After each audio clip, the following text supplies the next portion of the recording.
We begin with a shot of the Earth as the camera zooms into the country of Japan. We learn that the land is ruled by an all-powerful shogun in a land of witches and demons. In this world, samurai are ruled by honor, and should they ever lose this honor, they are to be declared Ronin. Legend tells of a group of 47 Ronin who swept across the land, starting with just a single boy. We then see a young teenager racing through the woods before he trips and lands in a river.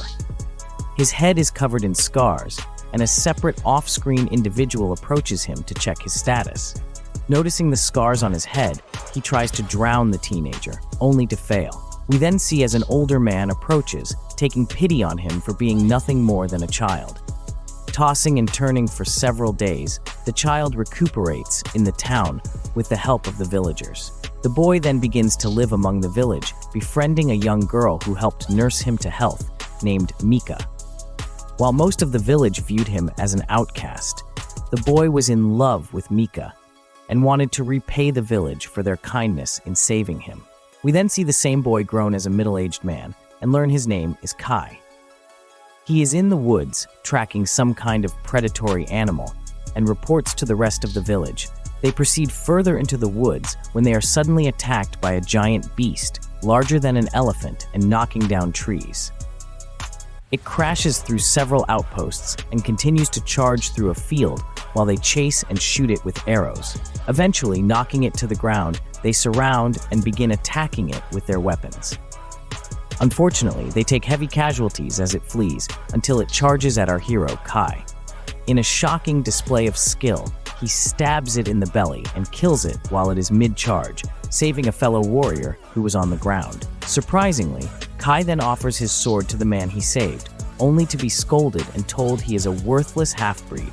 When the rest of the village arrives, they cheer at the death of the beast and give credit for the kill to the idiot who just scolded Kai.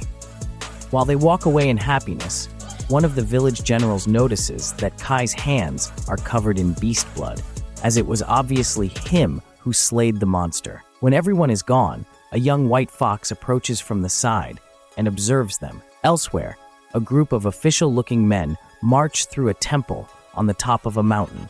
A man barks orders at his team, while the white fox enters the room and transforms into a young woman. She reports to the man that their assassination attempt failed, as clearly a plot is afoot. Back at the village, the town gathers in celebration. They all prepare for the arrival for the shogun, but Mika only seems interested in the whereabouts of Kai. As for him, he sits alone in a room brooding over a fire. In the middle of a rainstorm, Mika secretly pays him a visit, where the shirtless and chiseled Kai pretends not to flirt with Mika. She treats the wounds on his back and comments that she knows it was him who killed the beast. She wants him to have higher standards for himself, rather than be looked down on by the village. Sensing the atmosphere, Kai tries to send her away. She demands that he look her in the eye and say it to her face, and Kai explains that even though he loves her, they cannot be together. Later, the shogun finally arrives to the village. As he is giving a speech, Kai notices a woman in the crowd with the same colored eyes as the white fox that was nearby the monster he killed. Sensing something is amiss, he goes to report the matter to the general. Realizing that she is a witch, he asks for guidance. Unfortunately, the matter is brushed aside and ignored, allowing the witch to carry out her plot. While nobody is watching, the white fox then approaches a man in his tent, unaware to the rest of the group. The group is planning to put on a show for the shogun by putting on a display of swordsmanship. Unfortunately, their fighter is cursed by the witch and is unable to battle. If they have no fighter, it will bring disgrace to the village in front of the shogun. With no other option, Kai adorns himself with samurai armor and walks up to battle. He is to fight a gigantic warrior donned in full silver armor. They then draw their swords, as Kai fights with the silver warrior in a brutal battle. Unfortunately, he has his helmet knocked off during the fight, causing the shogun to halt the battle and approach him. Realizing that he isn't Asian, or in his exact words, a samurai, he orders him to be beheaded on the spot. Hearing this order, Mika cries out and jumps to his rescue, causing the execution to stop. Kai is then stripped of his armor and beaten in front of everyone. Back at the temple, the white fox witch whispers in a man's ear, convincing him to act upon the next part of their plan. She then casts a spell upon him, extracting some sort of white energy that transforms into a spider. That evening, a piece of garment clothing flutters into the room of the village lord. It floats about until it transforms into the witch, who drops the white spider onto the lord, and it crawls across his mouth, releasing venom onto his face before dissipating. Clearly under a spell, he hears his daughter crying out to him. He grabs his sword and attacks one of the other village leaders. Fortunately, others rush in to stop him, but the commotion has roused the shogun and embarrasses them all once again. Sadly, the shogun then orders him to commit suicide in a show of honor due to attacking a guest in his home. He accepts this fate, knowing that it is the only way to keep the village safe. He commands the general to take his place as the village lord before entering the town square and performing a suicide ritual of honor. The following day, the new lord and previous general, the man named Oishi, bids farewell to the shogun. Mika then approaches and requests that she be able to look after his land until she marries. Unfortunately, the shogun orders that she immediately marry Lord Kira after 1 year of mourning for her father's death. Oishi is then declared Ronin, a disgraced warrior. He is forbidden from seeking vengeance, and Lord Kira is to take control of the village immediately. As his first order, he banishes the entire crew, ordering them to be executed if they do not leave. Kai is then dragged in and escorted away in bondage. At the same time, Oishi is tossed into a pit where they attempt to break his will in prison. We then cut to 1 year later. Oishi is still in the dungeon and is dragged out by ropes in a half-dead state. He is then dumped in the town as his family finds him a crumpled mess. He questions the whereabouts of his men and the half-breed Kai.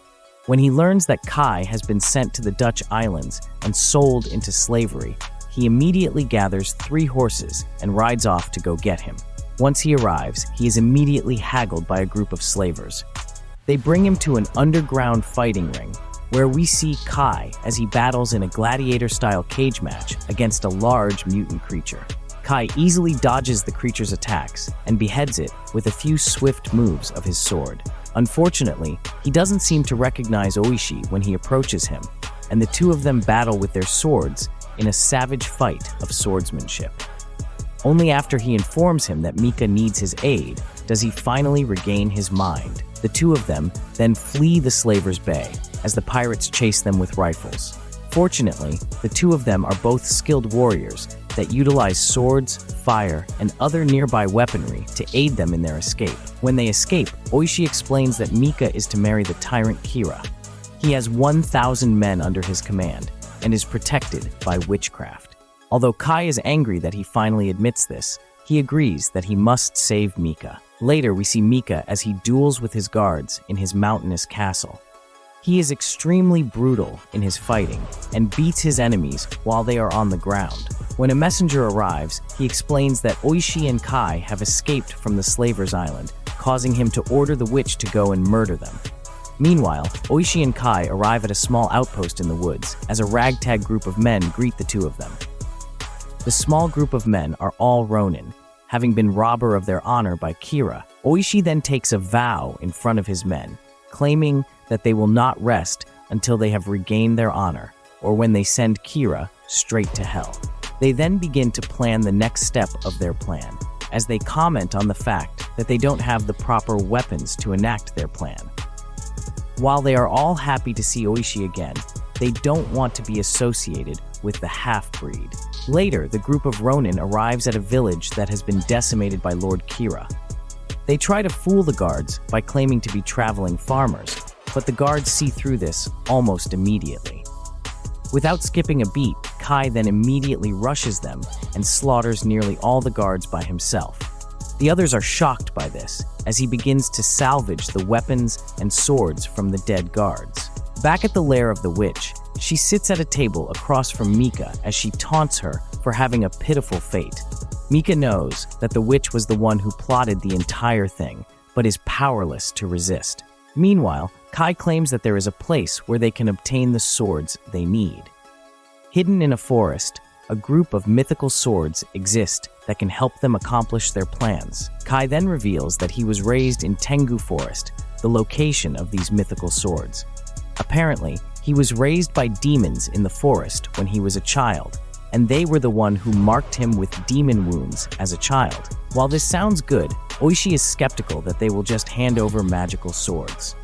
Kai agrees and claims that it will take a test of will. When they finally arrive at the forest, Kai hears a voice in his head, revealing that the demons are aware of their arrival. Unfortunately, ghosts and other spirits are also roaming the forest at the same time. Eventually, they approach a large Buddha-shaped temple, as Kai tells the group that only Oishi is able to enter. They traverse through a disturbing-looking cavern, as Kai orders Oishi to not draw his weapon, no matter what he sees. The two of them then part ways as Kai goes to face his old master. He enters a room as a single sword is stuck in the ground, illuminated by a beam of light. Unimpressed, Kai circles the room waiting for his master, until a man in yellow robes and the head of a demon approaches. He begins to tell the tale of Kai's birth, being a half-breed between a demon and a human. They took him in as a child and trained him in battle, and are upset that he fled from them when he came of age. Meanwhile, Oishi's men come looking for him after he takes too long in the cavern. When they see all the swords and monks, they draw their weapons and try to fight. Sadly, they are quickly slaughtered, leaving only Oishi as he stands there in fear. To his credit, he doesn't draw his sword and realizes the entire thing was an illusion, thus passing the test of will. Meanwhile, Kai and the mysterious monk then rush for the sword in the middle of the room. Defeating the monk in a test of speed, Kai grabs the sword and also passes the test. He then goes back to meet Oishi as the two of them collect the magical swords. Once ready, the group departs for Lord Kira's castle. Knowing that Lord Kira will be heading to a ceremonial shrine to celebrate his upcoming wedding, they plan to intercept him on the way and kill him. During the night, they approach Lord Kai as he prays at a shrine. Unfortunately, they realize it is a trap, as the witch has disguised herself as Lord Kira, and they begin to murder the group of Ronin. Setting the entire area ablaze, several of the men are killed, as only a few Ronin escape with their lives. One of the swords is then picked up the following morning, as the witch delivers Oishi's blade to Lord Kira. The witch then goes to Mika to taunt her with this information, clearly holding a grudge over the fact that she will be marrying Lord Kira. She sticks a knife in the ground, in the hope that Mika will end herself before the wedding. That evening, we see that Oishi in fact survived the battle, though many of his men did not. He mourns the dead and regrets not acting sooner to kill Lord Kira the day he took power. Kai consults with him about their plan, and they agree that the mission isn't yet over. The following day, Kai and Oishi meet a small group of men traveling along the road. They are planning to attend the wedding of Lord Kira, but are quickly persuaded to help the Ronin instead. With their plans moving swiftly towards the end, the 47 Ronin group together in the woods for one final meeting. They write their names across a single scroll and sign it with a thumbprint of blood. The following night, Oishi and his men sneak into Lord Kai's castle under disguise for the upcoming wedding. While Lord Kira sits with his vassals, a show is performed in his honor. But unbeknownst to him, Kai and Oishi begin to carry out their plot in the background. They have snuck up the side of the walls with the bulk of their forces and silently invade the castle. Moving in absolute silence, Kira is none the wiser as they quietly dispatch of the guards. Unfortunately, the one of the sentry watchers foils their assassination attempt when he releases an arrow before Kira can be struck. Sadly, their quiet attempt ended in failure. While he flees the madness of battle, the large silver-armored warrior faces the entire Ronin squad alone. Fortunately, a bomb is thrown into a nearby building, blowing the wall apart and killing the warrior before he can attack. Kai then makes his way for Kira and Mika, killing countless enemy guards along the way. Unfortunately, their reunion is short-lived, as the witch is not so easily stopped. She floats in as a simple garment, transforming into her human form upon arrival. Slithering about like a snake, she transforms into a large dragon that glides through the air. Kai pulls out his sword as they begin their battle. Oishi, on the other hand, is surprised when Lord Kira surprise attacks him through a wall. Thankfully, the attempt fails, and the two of them begin a sword fight in earnest. Although Kira is a skilled warrior, he cannot compare to the bloodlust and barbaric fighting style of Oishi through his rage. In a final move, he pulls out a small dagger and guts Kira in the stomach, putting an end to his terror. With a few final words, he beheads Kira in a swift move, then displaying it to both armies. Kai, on the other hand, continues his battle with the dragon. Using strange abilities of his own, he manages to stab the Dragon Witch through the top of her head with his magic sword, killing her as she flops about on the ground. Weakened and on the verge of death, she reverts to her human form before passing away. With his reign of terror over, Kai and Oishi return to their town with Mika following behind. The Ronin greet their families once again, but the Shogun is angry for Oishi disobeying his order and seeking revenge. Begging for forgiveness, the Shogun has no other option but to grant them all death due to disobeying him. In a small manner of mercy, he grants them all the title of samurai and allows them a samurai's death and burial. We then see the 47 Ronin in ceremonial garb as they slowly pull out daggers to kill themselves. But at the last moment, the Shogun halts the process. He commands Oishi's son to step forward and spares him so that Oishi's bloodline may persist. With this final act of mercy, the rest of the Ronin take their lives with a swift stroke of their blade. The movie ends as we see Mika looking off into the distance, thinking of her lost lover. Thanks for watching the video. Please like and subscribe to the channel. It really helps me out when you do that. And of course, check out the other videos if you like watching recaps.